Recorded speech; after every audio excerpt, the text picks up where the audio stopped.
history. Now there are patients who have not only patients, a lot of people, they have this habit of waking up in the morning and drinking excessive amounts of water in a short span of time, like say 1 liter of water in 5 to 10 minutes, because they feel that it cleanses their body. Now, although it might cleanse their body, what it does is, because there is a fluid overload inside our body, there is also a fluid overload on the eyeball, and this causes a rise in the IOP. Therefore, we must always ask whether any patients are into such water drinking habits.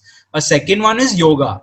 Any patients who perform yoga where they are constantly in postures where the head is below the waist, like for example on the left side, you can get the idea. Anytime the head is below the waist, it causes the blood flow to increase to the head and causes a venous pressure rise in the head area. Now this venous pressure rise will cause a episcleral venous pressure to go high, and indirectly cause a rise in IOP. So any yoga also, suppose someone is performing, master level yoga where they're doing headstands or they're doing back bends like this, then those are also predisposing factors to glaucoma. So we must always ask whether patients are performing yoga in these postures.